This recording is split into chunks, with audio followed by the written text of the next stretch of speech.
안녕하세요, 여러분. 저번 시간에 용서에 대해 제 경험과 생각에 대해 말해보았는데요. 어떠셨는지요? 현재 저의 용서에 관한 생각 정리였는데 앞으로 이 생각이 안 변할 거라 장담하지 못해요. 지금도 전 계속해서 생각하며 제 가치관이 조금씩 변하고 있으니까요. 전 사람의 경험은 한정적이라 그 경험만 가지고 가치관을 정립하는 것은 오류가 많다고 생각합니다. 그래서 생각 전환의 탄력성을 좀 중요하게 생각해요. 그러니 지금은 이런 기록을 남겨도 훗날 정반대의 의견을 또 말하고 있을지도 모르겠네요. 오늘은 사실 죄인과 악인에 대해 주제를 정했었는데 그러려면 죄에 대해 먼저 생각해 봐야 해서 죄란 무엇인가에 대해 생각해 보도록 할게요. 자료를 참고할까도 생각해 봤지만 그냥 신학이나 다른 학문을 공부하지 않은 평범한 크리스찬의 생각으로 말해볼까 합니다. 이 주제는요, 우리가 생각을 많이 해봐야 하는 것 같아요. 죄에 대해 알지 못하면 죄사함, 곧 복음에 대해서도 알 수 없다고 전 생각합니다. 사실 전 지금은 주께서 얼마나 죄를 미워하시고 분노하시는지 알고 있지만 처음엔 그게 잘 이해가 안 되었어요. 왜냐하면 저에게 하나님은 사랑의 하나님이셨으니까요. 말씀엔 언제나 우리가 죄인일 때 주께서 우리를 먼저 사랑하셨으니 우리도 형제 자매에게 그렇게 해야 한다 라고 들었죠. 그런데 그 사랑의 하나님이 미워하시고 분노하신다. 혹시 여러분은 사랑이 많은 사람을 떠올리며 어떤 이미지가 떠오르시나요? 전혀 화를 안 내는 또는 못 내는 사람이 떠오르지 않으신가요? 그때 전 사랑이란 뭐든 용서하고 받아주고 항상 웃는 그런 이미지로 생각하고 있었기 때문에 사랑의 하나님이 분노하시는 구절을 읽을 때마다 낯설고 뭔가 두려운 마음마저 들었습니다. 내가 아는 하나님이 아닌 것 같고 내가 모르는 분이라는 생각이 들었어요. 이런 두려운 마음은 제가 잘못 살고 있으니 그렇게 느끼는 거다라는 생각을 하게 하였습니다. 성경을 읽을 때조차 어떻게든 제가 생각하는 하나님의 이미지에 맞추려고 노력했던 것 같아요.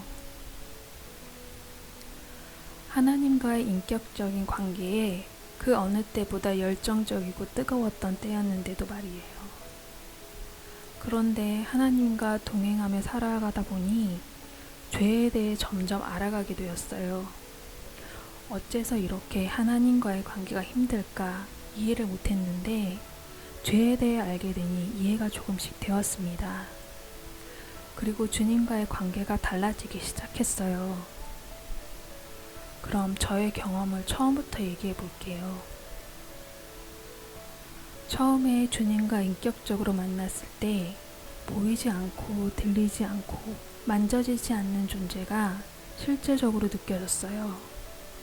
확신이 들었고요. 그냥 믿어졌다라고 밖에 설명을 못하겠네요.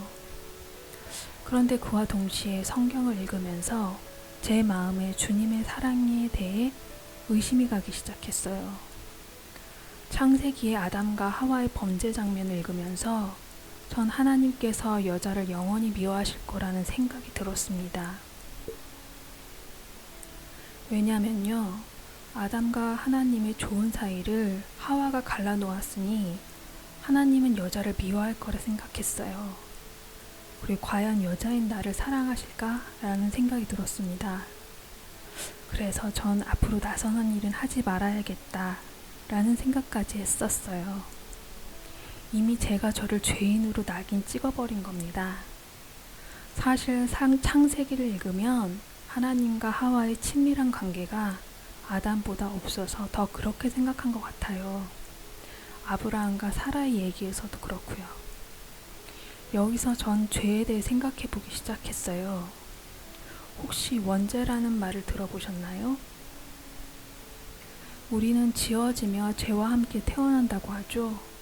그 이유는 자유의지 때문인데요. 자유의지란 우리가 주를 선택할 수도 있지만 거절할 수도 있는 선택권을 말하지요. 이 선택권이 죄는 아니고요. 이 선택권으로 주를 거절하고 우리 자신을 하나님의 자리에 놓는 것을 죄라고 합니다. 아담과 하와가 하나님처럼 되길 원했던, 하나님과의 단절을 원한 최초의 죄죠. 이것이 맞는지는 잘 모르겠지만 전 그렇게 원죄를 정리하고 있습니다. 그런데 솔직히 너무 억울한 일 아닌가요? 아무것도 모르고 아무 일도 안 했는데 난 이미 죄인이라니. 게다가 그때의 전 잘못된 생각을 가지고 주님의 사랑을 생각했기 때문에 하나님의 사랑이 느껴지고 돌보아 주심이 역력히 드러나도 항상 의심이 갔어요. 아무리 생각해봐도 하나님이 절 사랑하고 좋아할 만한 부분이 없어서 어째서 날 사랑하시지? 정말 날 사랑하시는 게 맞나? 앞으로도 계속 날 사랑하실까? 이런 의심들이 계속 저를 괴롭혔어요. 그리고 그런 의심 다음엔 주님의 사랑을 의심한 나를 향한 실망과 죄책감이 따랐지요. 그러기에 더욱 잘하려고 노력했어요. 이렇게 조건 없이 사랑받는데 받기만 하면 안 돼. 어떻게든 보답하려 노력해야지. 주님은 지금 내가 이렇게 좋으실지도 모르지만 시간이 지나면 지금의 나처럼 다른 형제자매들을 사랑하게 될 거고, 그럼 난 버림받을 수 있어 라는 생각이 저를 더욱 열심으로 몰아갔어요. 무한한 사랑을 주실 수 있는 하나님을 한정적인 사람밖에 주지 못하는 사람으로 이해했기 때문입니다. 누군가 그때의 저와 같은 마음이라면 잠시 멈추고 주님께 물어보시길 원해요. 정말 그 생각이 맞는지요. 그리고 제 경험상 이런 마음은 주님께서 충분히 이해하고 계시기 때문에 걱정 안 하셔도 됩니다. 여러분도 우리의 이해 분량에 따라 역사하시는 주님의 능력을 경험해 보시길 바래요. 그리고 주님과 동행하면서 전 미래에 대한 계획을 세웠고 언제나 그 계획은 무산되었습니다. 사건 사고가 계속 생겼고 매일마다 계획은 수정되었으며 또 무산되었죠. 기대와 희망이 매일 좌절되는 하루였습니다. 그러면서 점점 하나님의 인도하심에 불만이 생기기 시작했습니다. 기적적으로 문제가 해결되고 일이 풀려갔지만 점점 제 마음엔 처음의 감동이 없어지고 어째서 내 계획대로 해주시지 않지? 일부러 날 골탕 먹이시려는 건가? 내 생각과 계획도 좋은데 어째서 주님은 주님의 계획대로만 하시는 건가?